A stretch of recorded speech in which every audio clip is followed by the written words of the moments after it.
5. It hit you. 4. Hard. 3. 2. And Liddy, here we are. I know I say it's a very special day in the couch. I know I say this. We got a special guest every episode. But this one right here, this one hits home right here. We got a 305 legend. You know, one of my childhood favorite artists right here. Respect him for many multiple things. You guys will eventually find out. This guy makes moves. He encourages people to be better people, all the above. But as usual, I won't talk too much. I'll let him introduce himself. So go ahead and say your name. I'm Ron Burgundy. Hey, classic. Classic. I am Ron Burgundy. That's actually cow bow dow dow. How Ron Burgundy said that? Cow how bow dow. Listen, Anchorman's low key one of like underrated movies ever. Listen, great. As long as I made y'all laugh before this interview started, that worked. I did. So man, I'm one of the members of the legendary group I'm So High themselves, Grind Mode. I am the member Chaos, man. Grind Mode Chaos, aka the Pressure King, aka Martin Luther Chaos, aka Principal Joe Clark Chaos, aka the Section 8 sex symbol, aka Henrietta's son, man. Hey, I'm here. Here you are. I'm on the couch, man. Hey. It's a legendary couch. It is. And honestly, bro, like we've talked, we worked before with each other, we've known each other for a minute. So honestly, I give you a lot of thanks for being out here, bro. I definitely appreciate it.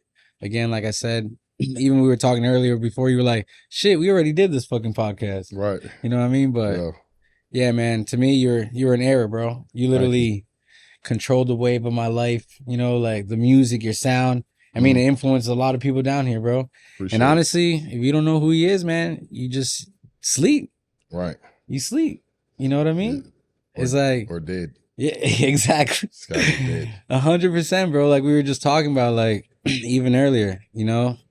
You had the 2 Live Crew, the Trick Daddy, the Grimo, all that, the Bailey Blues, you know, that you guys were iconic, bro. You were an iconic person to the sound. Like I said, you changed it. You know what I mean? Versus imitating and continuing with the wave. Like, right. So again, honor to have you out here, bro. Pleasure. Man. Definitely. Glad to be here, man. But I always like to start the show off with kind of like letting people know who you are a little bit, where you came from, your upbringings and all that. I know we already talked about this before, but I just like people to kind of know where you came from, who you are and all that stuff. So for the most part, obviously you rep Miami. Definitely. So how long you been here? Like how did it all started? Who, you know? How was Chaos created in these streets? Chaos is like my rap name now, but it was my nickname, my street name, my mother's funny little nickname that I couldn't get away from. So that was her thing, like, cause I was always in some shit. You know what I'm saying? I'm trying to keep it clean. But I always was in, you know, a little trouble. You know what I'm saying? But I feel like it's not. So there's people I feel like they just find trouble. You know what I mean? But I feel like you lived in a time that trouble was at your door every day. Nah, it was all over the place. Yeah, exactly. I'm a real project baby. I'm a real Section 8 like you can't avoid trouble. You can't avoid trouble in your times. You know what I mean? Ain't no way to duck it. Exactly. It's like I was right in the middle of it. Like you asked, I'm from upstate New York. A lot of people don't know that. I was born in Poughkeepsie. I'm from Polk Projects, 18 William Street, 12601 was the original area code.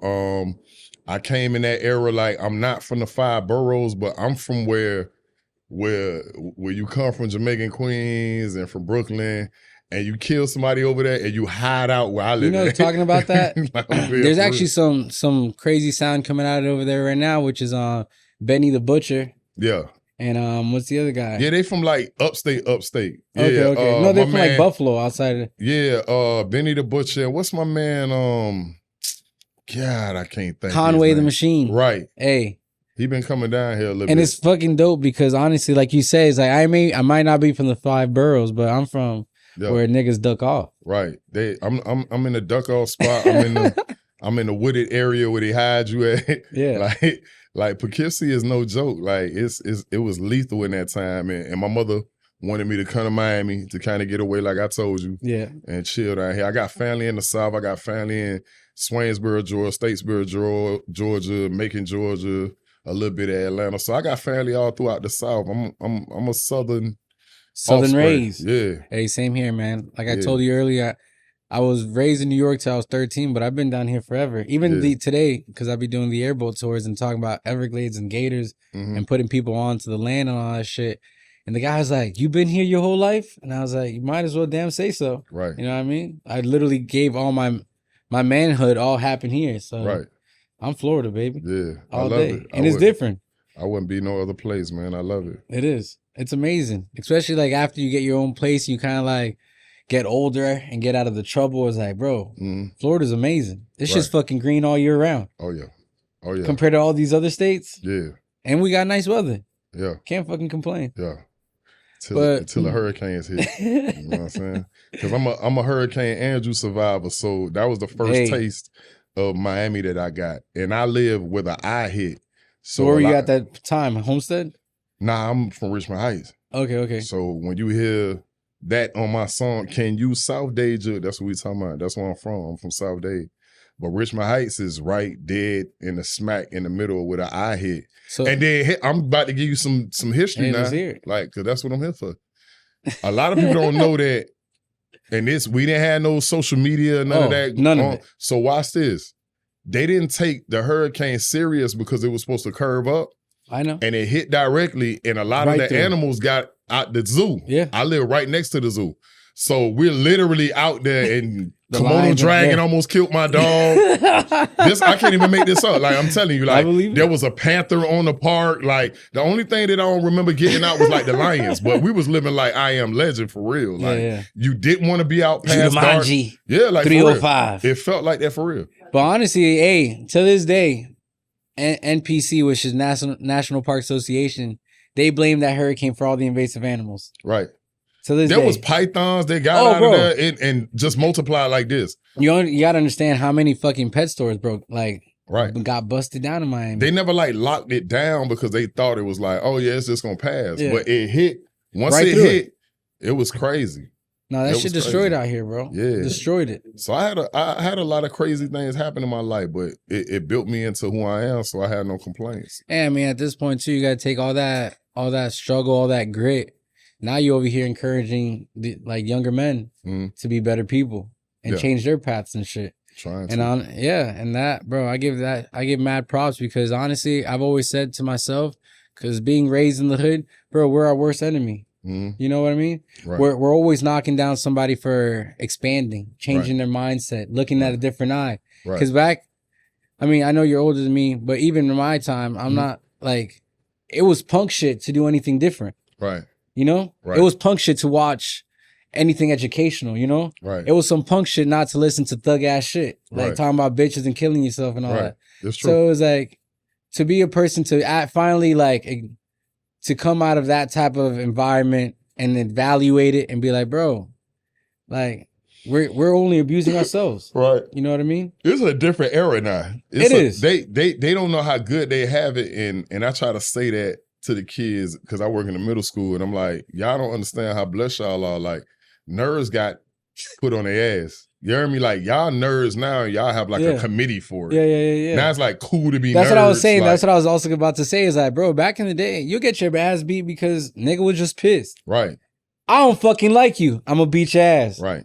And be like, whoa, I'm fucking. And you had to be able to stand up for yourself. Like, no, it's 100% the truth, bro. I think I'm gonna add on to what you're saying right there because that's where a lot of the chaos came from. Like, I'm talking about me as, the person, like, because I left one projects to move to Miami. I had a New York accent. So that was a lot of fights. Living in the city, it's like this New York ass, like, you know what I'm saying? No, and they used to hate us back in the day. And then I'm gonna tell you another part. I got put in the middle of like when, Booby Boys was going on. We talking about John Doe was going on. You got Zopound on the other side of Edison. Like, that's a whole other world. I haven't heard Edison in a minute. I'm telling you, shit. This is real life shit. And then because I didn't speak Creole, one of the first schools I went to, I was in Morningside. You know what I'm saying? So me going to Morningside and I was considered a Yank. But that was a whole nother set of fighting and shit. Yeah. So, and it's crazy because like even to this day you see memes in like 305 like all y'all niggas from New York and all y'all motherfuckers get out of here, bro. That shit was some real beef back in the day. Nah, it really was. I remember when I first moved out of New York, those first 2 years, bro, was rough. Yeah. Rough. You know what I mean? I didn't grow up in Miami. I grew up in fucking Dania Beach in Hollywood.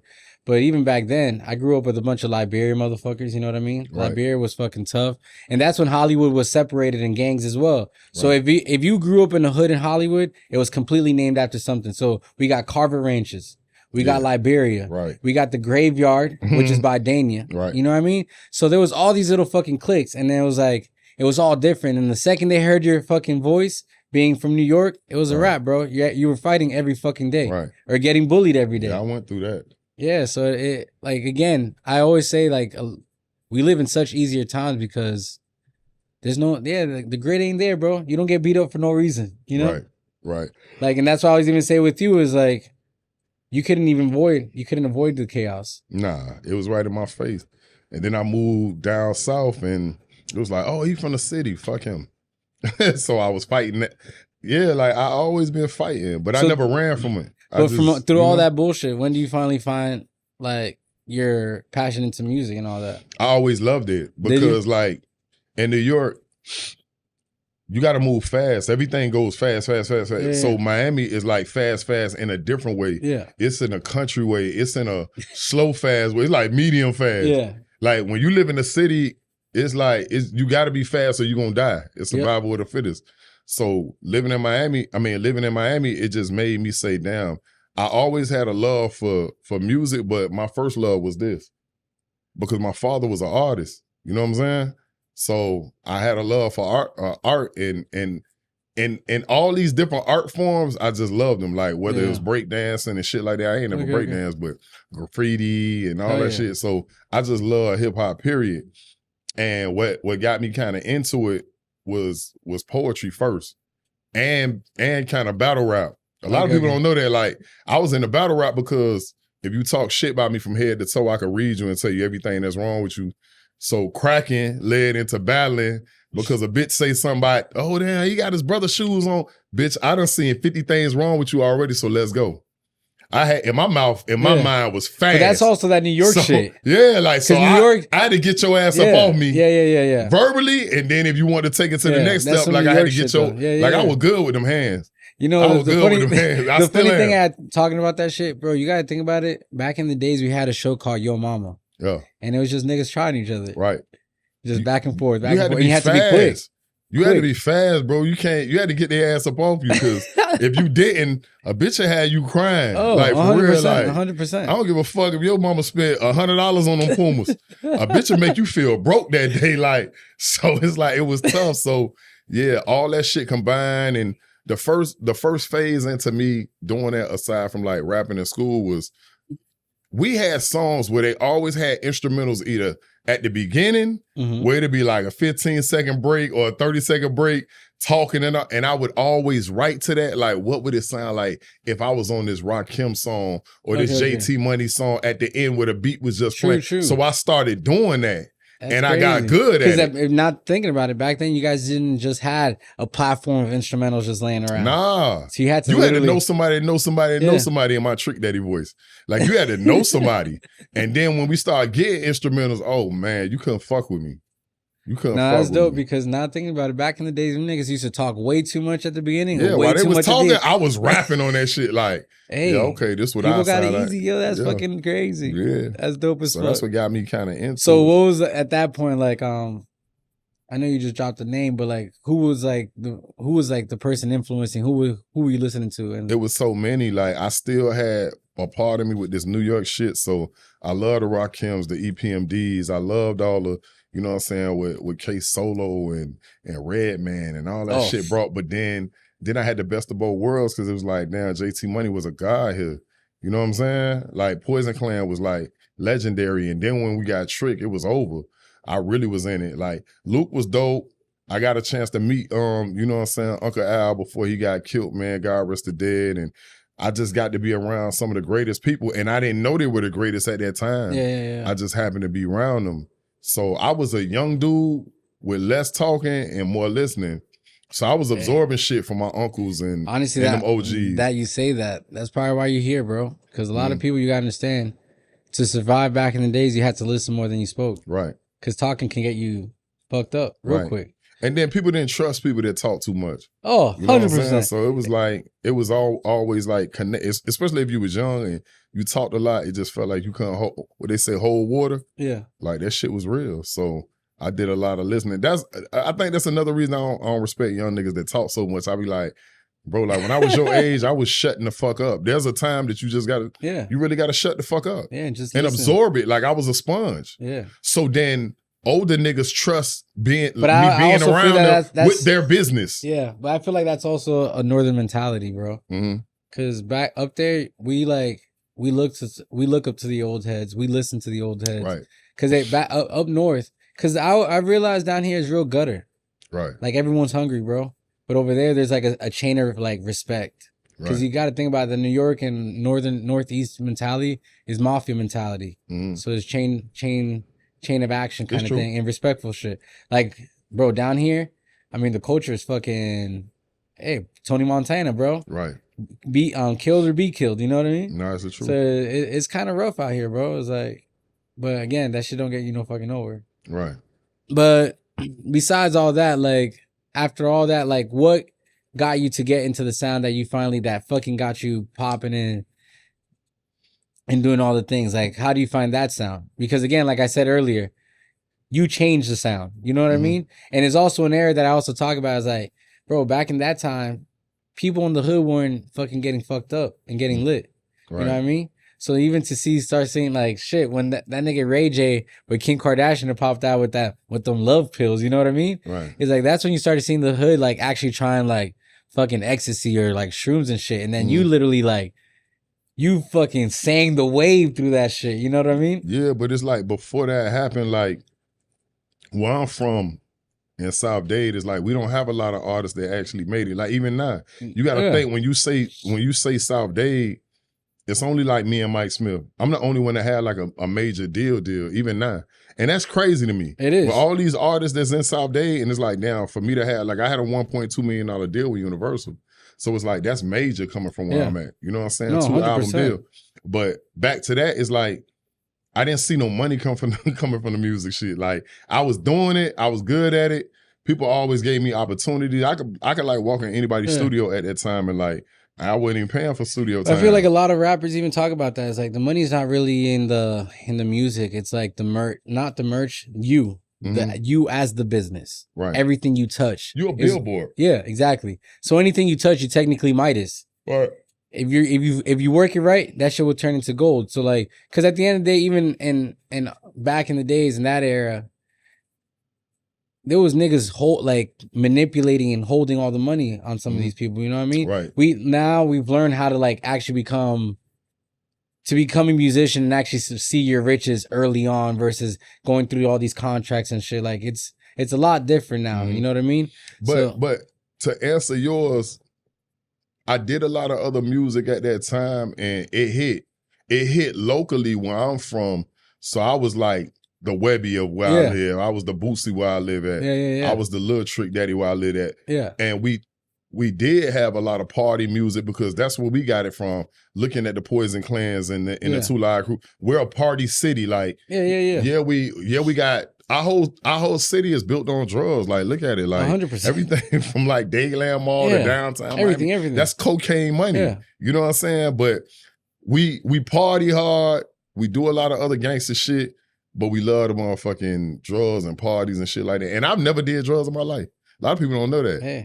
But I make sure I say that. You know what I'm saying? Yeah. But I got a good way of playing our words. Yeah. So the I'm So High shit happened after we did all these records, built names, and we had a following. You know what I'm saying? And then boom, I get the vibe from the homie McCleasy who's in my group.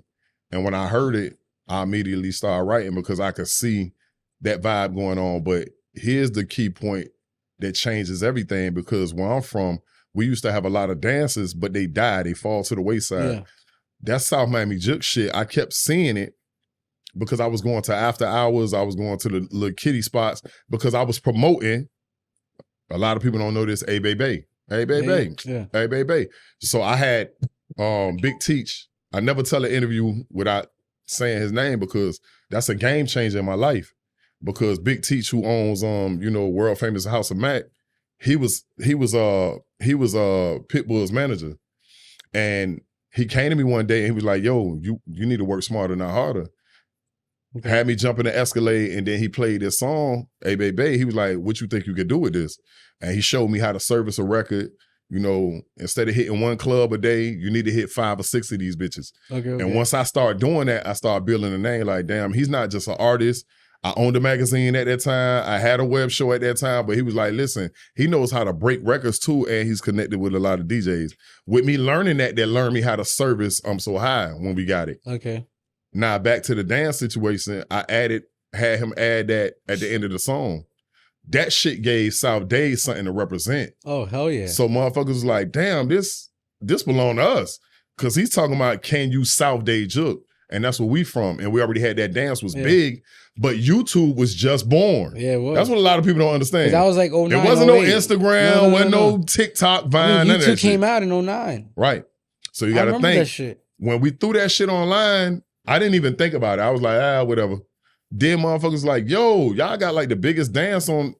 Viral doesn't exist. You're going viral on YouTube. No. I'm like, nigga, I ain't even know what that shit was called. I just threw the flea market video that I recorded in the flea market. And then the guy who put ringtones on my phone and the young lady who put ringtones, they edited it. And then we threw the shit up there. I ain't even think about it. I wasn't checking back. You couldn't buy numbers neither. No. It was legit. It was like 10,000, 50,000. And it's funny that you talk about because there was a lot of people that did come out of here and they stayed local. But it's also dope that you kind of like did the comparison of like Little Boozy and Lil Webby because them niggas were from Louisiana. They touched Florida. Right. Like your music actually made it outside of Florida. Yeah, you know what I mean? It's all over the world. There's exactly. So it's like because the other day someone was like, yo, Iceberg was a banger. And I remember he was fucking running it through, but like Iceberg, like as much as he pushed, he never like made it too far outside of Florida. And you almost felt like that nigga was gonna go all the way through. Mm-hmm. But yeah, man, like your music, like I remember my cousin would listen to your shit up in New York shit like that, bro. Right. And it's funny because like, bro, there's no reason why niggas in Florida would bump into Little Boozy and Lil Webby. Mm-hmm. Niggas some real Louisiana motherfuckers. And they were hard over here too. So yeah, bro, you were out here fucking pushing it. Yeah. Pushing it. I loved it. And still love it. And still love it. I mean, if you do the business right, man, I try to tell artists like that shit'll pay you forever. Like I could die right now. My kids gonna be like getting that check. They're gonna get that publishing from that because that business is important. Oh, the streaming 100%. Is important. That's a whole nother check. Like the streaming world and the publishing world, that's different. You know what I'm saying? So I'm always getting paid for some old shit. And then people be like, oh yeah, do you still get money? Or how does that work? I'm like, every time a new app comes out, people run there and like fulfill our dream all over again. Because TikTok is like even recently, the reason we shot that ecstasy video was because it started going viral on TikTok. Some kids had sped it up ecstasy and then gave it a whole nother life. So then once it got sped up, boom, it started all over. So now millions of views later, like it done went millions of views on TikTok. And we was like, damn, let's shoot a video for it. And then boom, now in the last month, it got like 21,000 views on Instagram. We got millions of views on TikTok. You know, one person, like, I don't know him personally or nothing, but one nigga that always shot you the fuck out is Lil Duval, bro. Yeah. And that nigga ain't even from down here. Yeah, he's from Jacksonville and shit, but bro, that motherfucker always repping and always talking about that joke shit. And it's fucking hilarious. Yeah, he goes hard. So nah, he's great, bro. He's a funny ass fucking dude. And he just posted something with white boy Timmy. Timmy's funny. He's a comedian out of Tampa, but he's crazy about us. And I told him we were shooting a video, and he was like, "Y'all want to come down?" Like it wasn't about no bread or nothing. He just like, I've seen even fucking videos of white boys blowing up because they play your shit all the time. Nah, they do. Jugging. Yeah. And this nigga just becomes lit because he's a white boy jugging to fucking grind mode. Fucking great. I love white boy. He danced on a yacht. Yep. And he went viral from that shit. He always come back like he's back and forth in California doing movies and shit. But that part right there with him going viral, that shit helped him get stardom. No, I know, but that's dope. that you, I love it. without even fucking really knowing this nigga, like, bro, you changed this nigga's life. Yeah, that shit feel dope. Insane. Right. Insane. What a fucking... It done happen a lot of times. Like the Kid believe Cudi it. shit, when he did Maui Wowie, is like he probably would have never met Kanye West because he started rapping on I'm So High, did Maui Wowie, and people thought it was his song. And then boom, he took off, and then the rest is history. Same thing with Sexual Seduction. Think about it. Snoop don't rap like that. Nah. But then he said it in an interview. He was like, yo, I was in Miami, and then I just heard some shit that was nostalgic. And he was like, these guys, yeah, that's why they always play I'm So High and Sexual Seduction together. It's the same vibe. Hey. So what an era, man. We love that shit was great. Yeah, we love it. Such a good time. It was like 2-3 solid years of straight beaning. Right. Raging. Yeah. Strip clubs. Right. Playhouse all day. Yeah. Tootsies all day. The Mint. Booby Trap. Coco's. All of it. Banana Joe's, Gusto's, Oxygen. From Coconut Grove all the way to the Keys. Like, we really banged out. That shit was dope, man. I remember at that time I had homegirls that were strippers and they would give us money to fucking throw at them to like make them look busy and shit. Right. And we would be in there fucking sticking. Right. Heavy, bro. They love it. All of it. Yeah, and it's dope because like that's funny.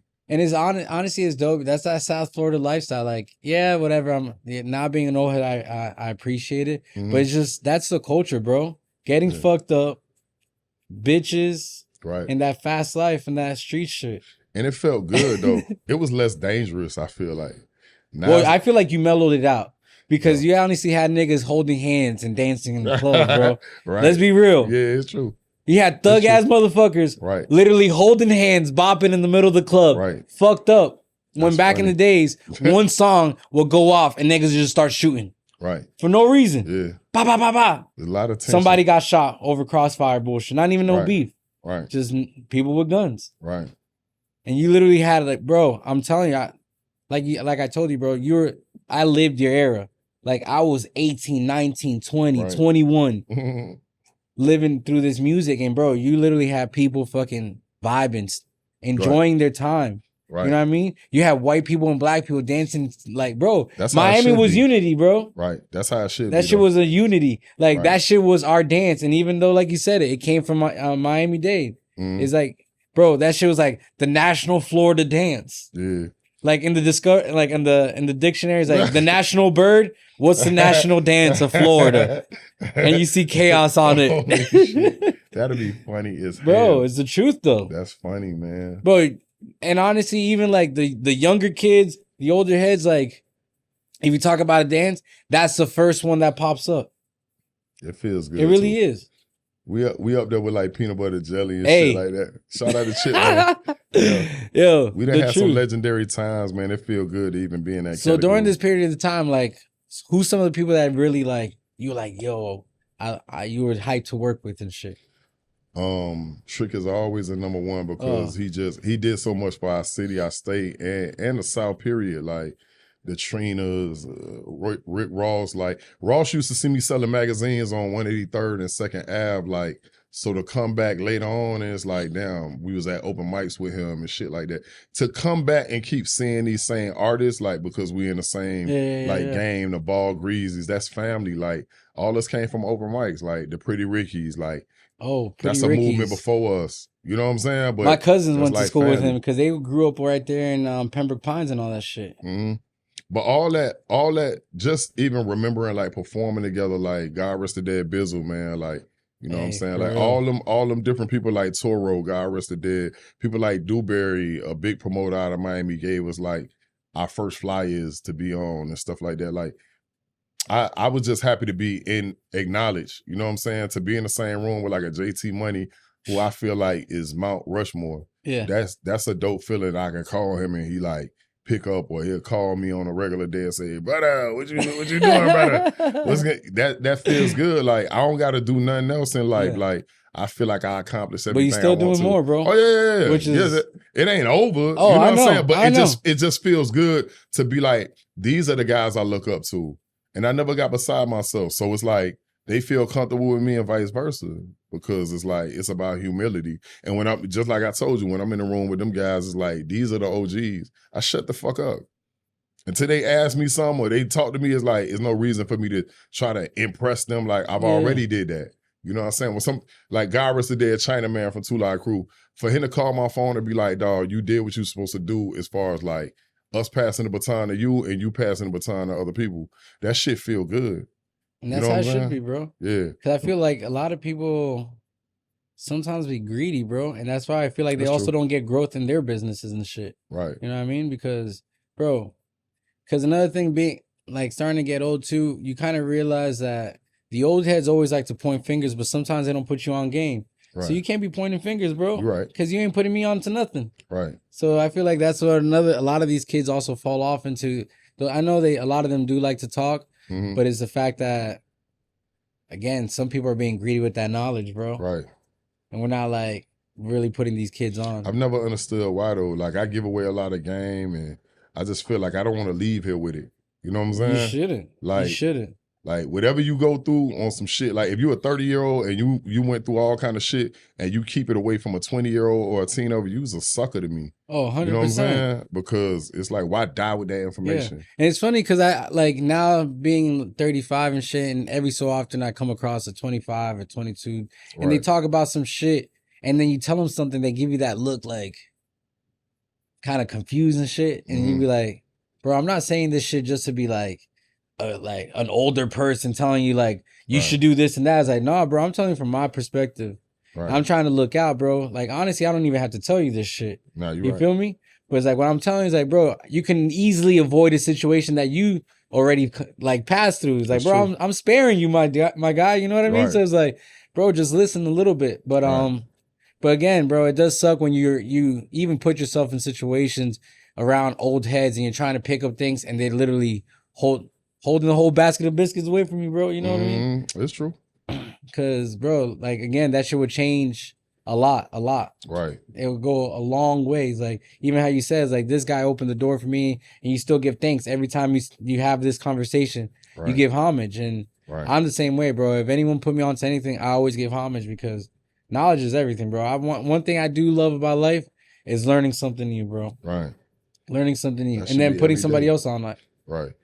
That should be every day. Because another thing, like we even said earlier, is like we come from an environment that success is not a very high rate.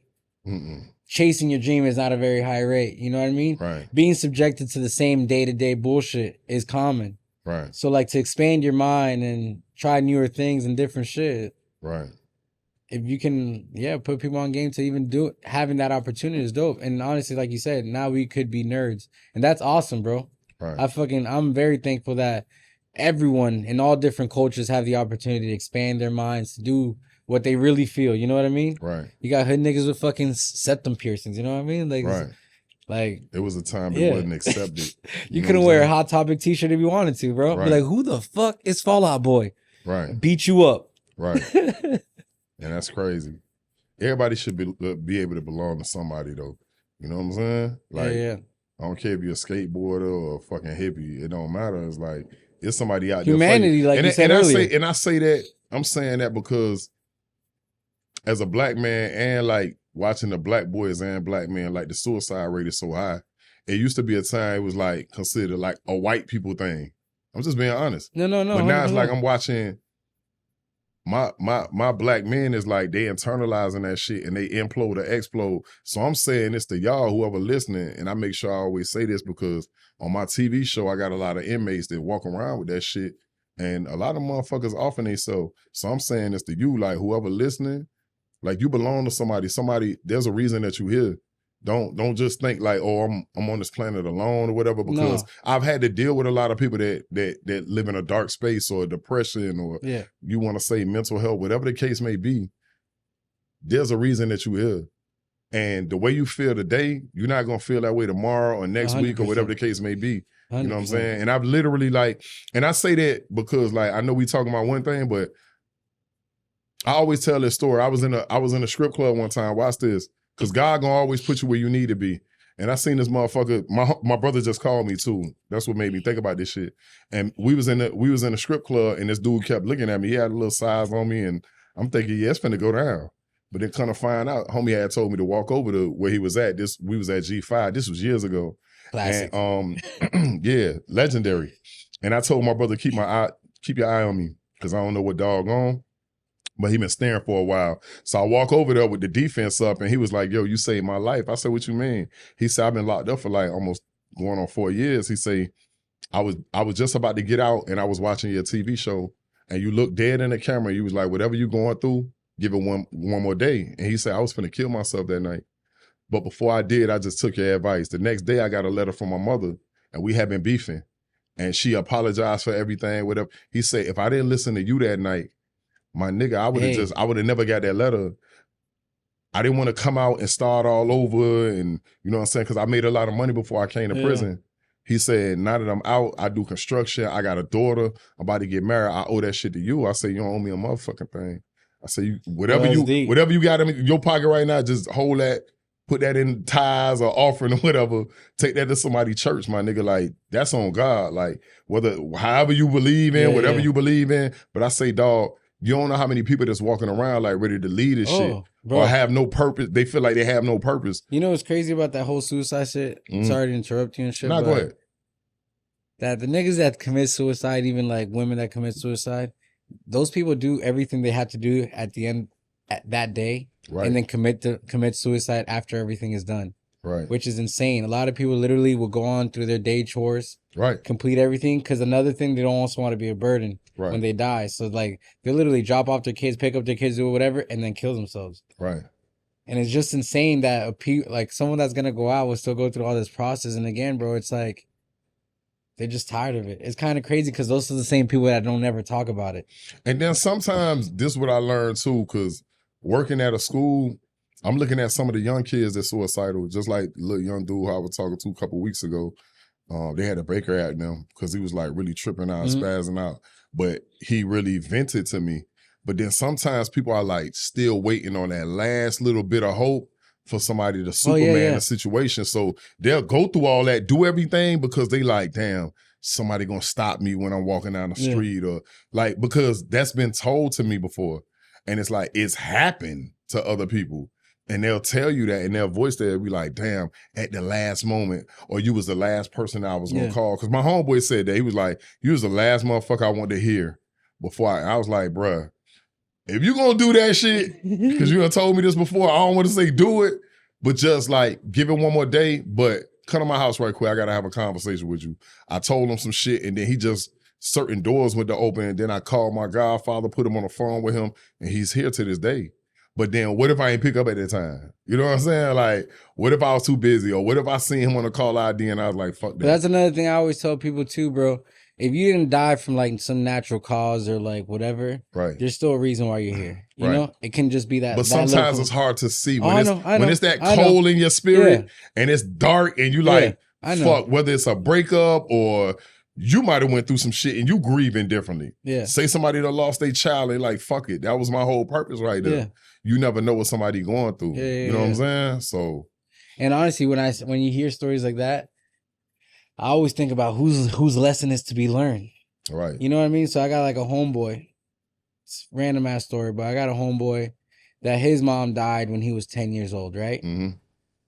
And then he has a son, and his son's mom dies when his son's 10 years old, within a 10-block radius, or like 5-block radius of the same spot his mom died. Right. So whose lesson is that? You know what I mean?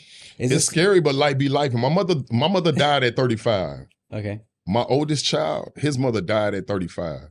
That shit's spooky. So I gotta raise my son by himself. You heard me? Like, but he got people that love him. Yeah. You know what I'm saying? He in the Navy, he doing real well, but that's one of the first funerals he's ever been to, his mother, and that shit was hard.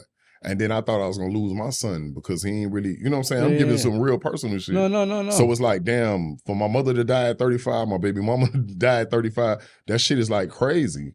Because I'm thinking back when I was 35, not to sound like some grandpa shit, but I'm like, I don't want to leave at no 35. Like 35 sound old when I was like a teenager. Like, oh, you got gray hair on your fucking kneecaps. And it's like, nigga, you wearing a toupee. And I'm like, 35 is young as shit.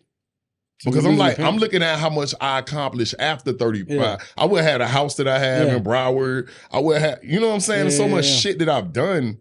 And I'm like, damn, life is crazy. You know, not to have this whole dark ass conversation. No, you had a list of questions. Go ahead. No, but bro, over this shit. No, but no, I'm glad we even having this conversation, bro, because Right. being niggas from the hood, bro, we don't have these type of talks. Right. You know what I mean? And again, that's the whole point. We came in and we were raised in an era, bro, that there was no punk shit. Mm-hmm. You know, you couldn't Right. talk about the struggles. You couldn't expand your mind like we've literally been talking about. You know what I mean? Right. So like, I appreciate it, bro, because I Mhm. honestly, like, everyone always tells me, is like, bro, Josh, why are you always doing some weird shit, some white people shit? And it's Mhm. like, bro, it's just, if you tell me I can't do it, I'm gonna fucking do it, bro. Right. And thing is, like, yeah, honestly, I went through my own battles, even in New York, like thinking of differently, and like, cause another thing is like, bro, you can like all this shit and then fucking be like, why the fuck do I think this way? It's like, I fucking Right. feel weird, and then you like, whatever, you off yourself type shit. Right. But like, yeah, man, I always encourage this type of mentality and talk, bro, because Mhm. bro, till this day, there's a lot of pressure, and life gives you the weirdest pressures nowadays, you know, because It even does. like right now, financially, it's almost impossible for some of these kids to make the moves that we kind of had. And even for my people and my group of age and shit, it's like, Mhm. bro, it's not that easy just to find places to live anymore. And like, Oh, hell no. jobs ain't even that like real. Like, it's literally systematic as shit. Like, Man, Florida is expensive as hell. bro, it's different. It's so fucking different, bro. So Right. it's like, I always like, that's the point of this show too, is like to be able to have like some humanity to all of this shit, bro, because Mhm. I have so many different levels of people in here, and a lot of the people I have make big moves, bro, but people don't really see where they came from. Right. And don't understand, like, bro, these motherfuckers are going through the same shit, bro. Right. And they were even at one point at your level. And Mhm. look, they fucking thrived out of it. Right. Fucking made businesses, feeding families and all that shit, and changing lives, bro. And again, like, that's why I fuck with you, bro, because the fact is, like, you out here literally helping these kids. Mhm. You know? I love it. Like, you're a cheat code, bro. You're literally a cheat code. I love it. And that's great, bro. And that's how it is. That's how it should be, though. All day. All day. But again, besides your music, bro, it's like I said earlier, bro, legend. You do legend shit. And that's gotta pay homage, bro. You gotta pay the homage. It, man. Appreciate it. But besides all that, bro, so like, I know you still, you got that DJ stuff going on. You got your radio station and all that stuff. Like, definitely. What other moves you got going on that you really stoked about? Grindersfm.com. I'm loving it. I'm loving dealing with these DJs in different parts of the world, from Nigeria, Romania, fucking Spain, different time zones. It's amazing for us to even like converse the way we converse. And it's you know how you were saying like, oh yeah, I might do some white people shit, but look how much you're growing in different directions and expanding. So that's what I'm saying about the radio station. I like the last time I owned a radio station, I never saw this happening, where it's like I'm not segregated to just Miami DJs. You know what I'm saying? Yeah. Here it is. I'm using expanding. different translation apps to have a conversation with somebody from Uruguay. And this motherfucker got 1,000 followers. But then when he's mixing for that 1 hour, here it is, 400 people are listening that fuck with him. Heavy. And then boom, now the next person DJs and they're from Zanzibar somewhere. Like some shit that I've never been to. And I don't even know this guy, but he believes in my radio station. I believe in him, you know, and the controlling cool thing, the station for an hour. Yeah. And then boom, we both get something. And the out cool of it. thing about being able to reach these type of communities, these niggas are little pop stars in their neighborhood, bro. Now they are. And that shit pushes, bro. Right. It pushes. It's like how I was telling you, like, I have some of these artists that, and not to disrespect no one at the end of the day, that really think that they're that motherfucker, you know?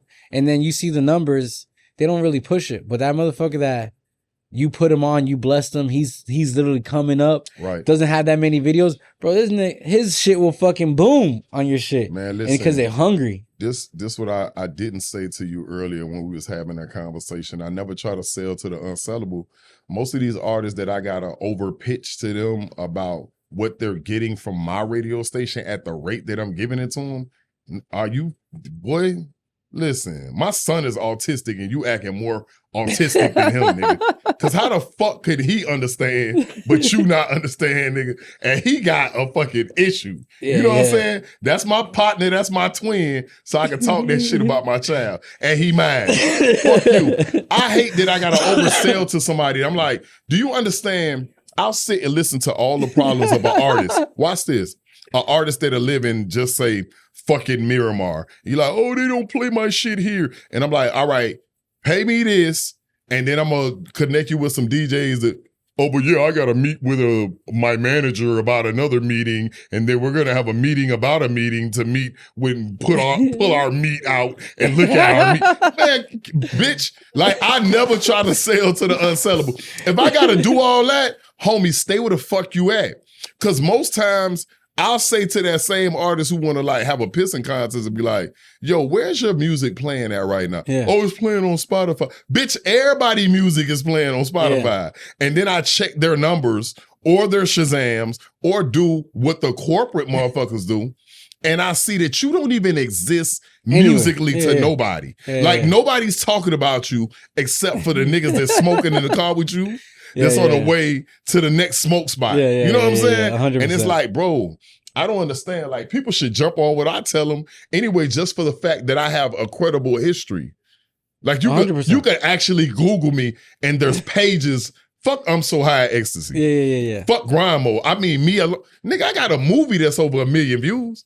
You understand? That I started. I ain't talking about I was a little crackhead in the background. No, I starred. Like, I put numbers up on the board, bro. Like, I did too much to have to like tongue wrestle with anybody in 2023 or 24 about how I'm trying to help you. Like, and then he's saying people be like, oh, it just feels like a scam. Bitch, fuck you. You eat McDonald's all day. Nigga, that's a scam. Because, bitch, they're pumping all kind of, nigga, hemorrhoids and steroids in that shit. Nigga, and you just got cancer 3 times a day from that. Nigga, you paid $40 for the cancer. Yeah. But I'm giving you a price that's going to help you win, and you're going to be on a radio station for a year? Nobody's giving you that commitment. Yeah. But, you know. Hey, but again, those are the same motherfuckers that come over here talking too much. Right. Yeah, they got all the plans. Oh, I got this big ass hit, and no, you don't. The people tell you if it's a hit or not. You can't tell me if it's a hit. Yeah. No, you know 100%. What I'm saying? Because if I never did some of the things that I did in order to make I'm So High win, it's not just because it's a hot record. No, I had to work and bust my ass every day for like 6 months in different clubs every day. I was gonna say, in that era, bro, promotion, like the promotion part was real deal. Yeah. It was not paying YouTube $200 a month to push your shit. No, it was footwork. I had no Google ads, man. There was no fucking Instagram and Facebook ads. I had to go to all these mom and pop stores and put 10 CDs where I'm So High. Footwork, bro. And then like go to every club, and when they let out, I'm ready to go home. But I'm hitting every bitch that come out the club, every nigga that come out with a little joke and a little this. Hey, if you don't like this shit, bro, hit this bitch. You see that ugly bitch with the cross-eye? Hit that bitch with the CD when you ride by on US 1. And it, oh man, that shit funny as fuck. And that shit ride in their backseat for a little while, 2-3 weeks. And then boom, then they like, yo, I finally played that CD that you gave me. Yo, that shit was crazy, bro. Like, dog, when y'all gonna drop another song? And then they're in the club, and I made DJs feel like they feel left out. Cause everybody knows this song and you not playing it. Hey. Bro, like I it's like how you're talking about like not giving these bitches your shirt. Right. Give 3 bitches a shirt. Right. Out of 5 bitches, the other 2 bitches are gonna feel left out. Yeah, you got to make them feel all left out, man. Unspecial. Like, yeah, so I love what I'm doing with the radio station. I love what I'm doing. I want to talk about all the other shit because it's like I like talking about things that I got going on right now. So I got a couple things coming up. You know. So what's your next major plans that you're really looking forward to for 2024? Because shit, we in November. Yeah, like this shit's a wrap. We already pre-game. Henrietta's Son 2, man. I just uploaded that shit a couple of days ago. That's gonna drop December the 4th.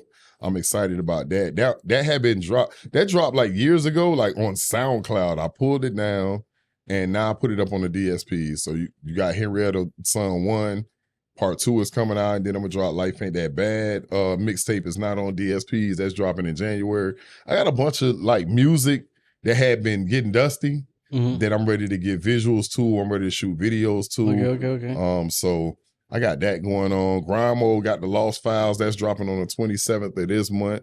So by the time this interview drops, like, yo, y'all go get that that good ass music, man, that good vibe, man. I'm ready for y'all to hear this. And hey, we're looking forward to it, man. So we got music, we got visuals, we got a whole bunch of shit we got going on, man. I'm just ready for the new year, but working until we get to the new year. I feel that.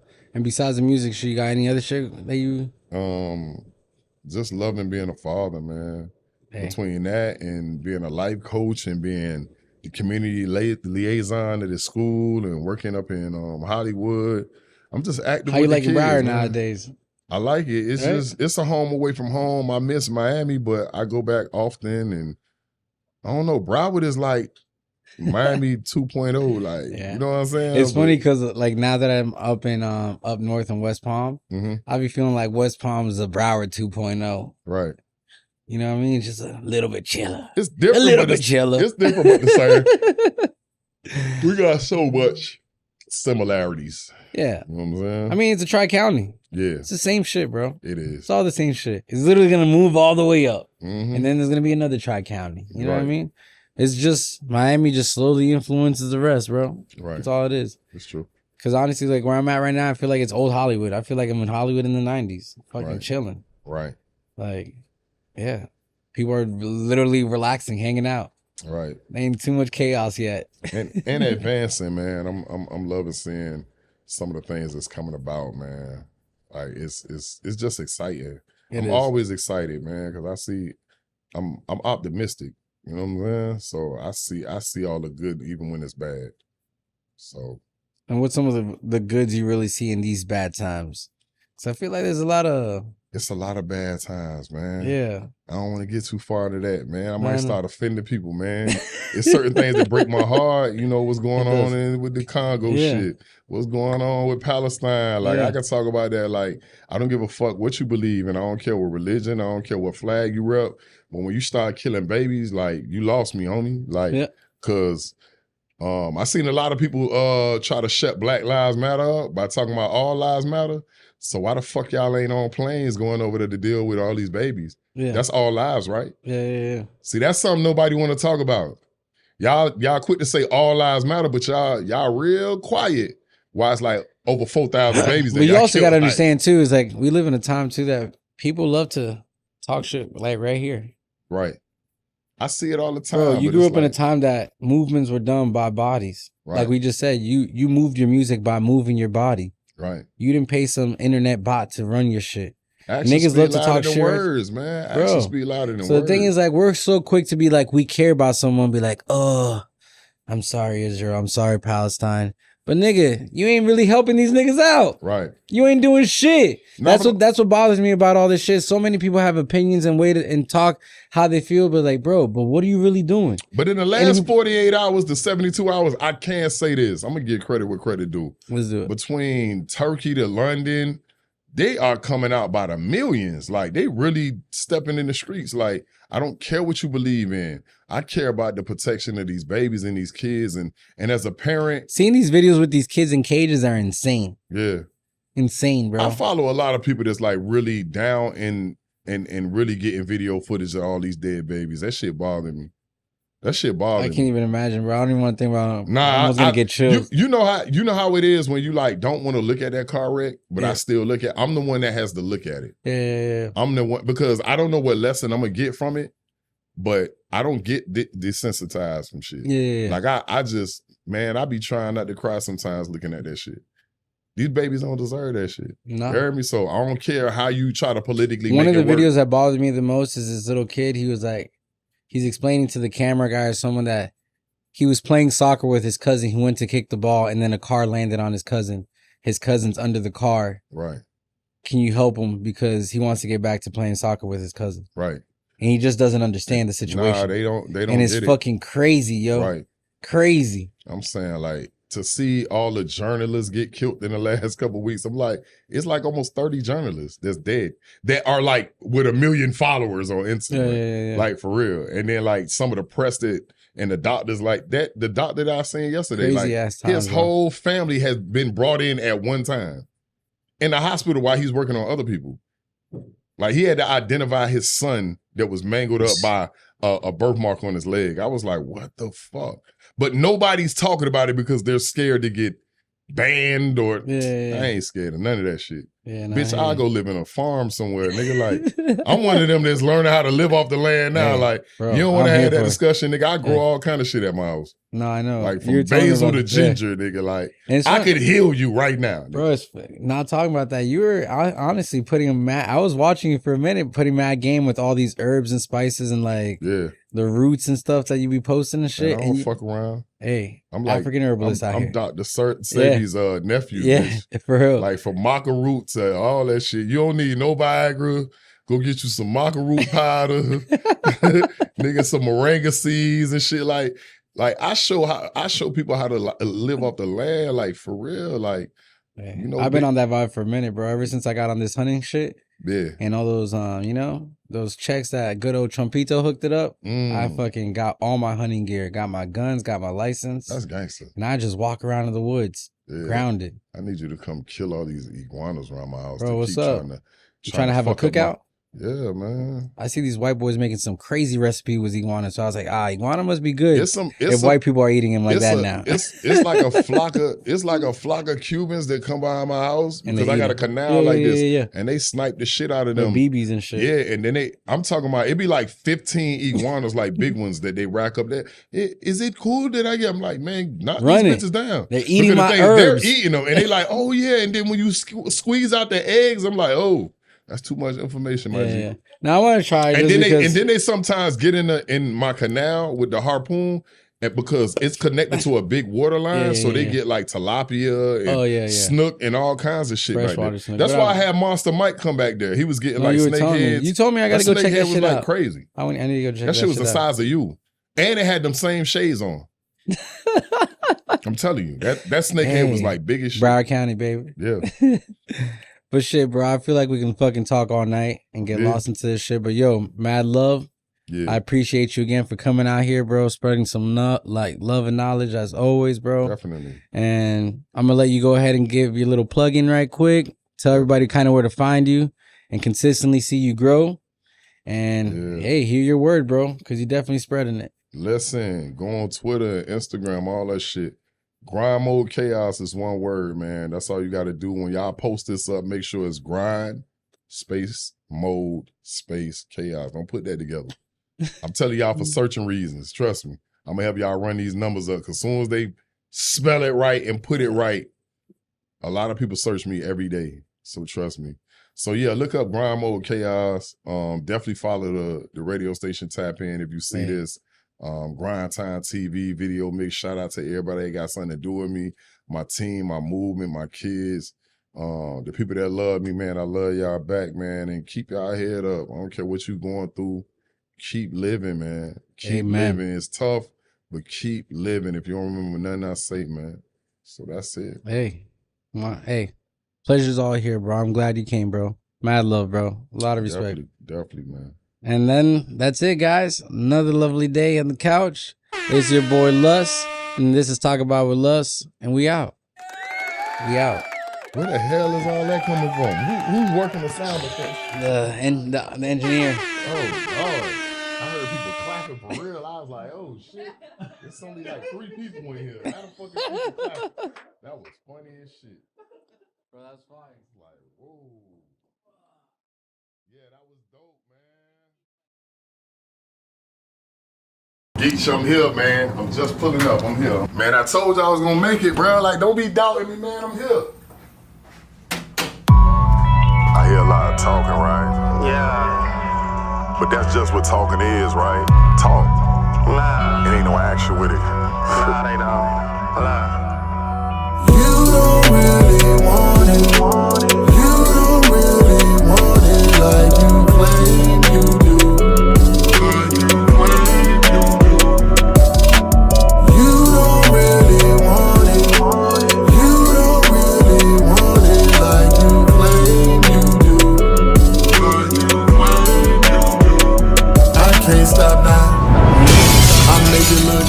Never let them see you sweat, never let them see you greasy. Probably need to shave head looking all peasy. That's cause I'm really grinding, don't care if people tease me. Niggas getting cheddar looking all cheesy. I do it for the needy, you do it for the greedy. You'll die for your haters, I'm living for the ones that need me. Unbelievable how my believers ain't believe me. Thought I was falling off, they was the first ones to leave me. You wasn't a good follower, so I can't let you leave me. Not on the same page, you'll never know how to read me. I grind, cause being broke give me heebie-jeebies. You don't really want it. Do you want it? I can claim it like you don't claim you do. Do you want it?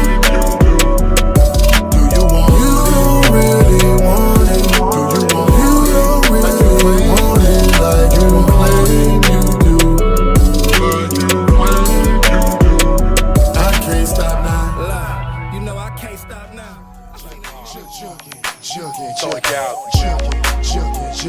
Yeah, this your boy Chaos.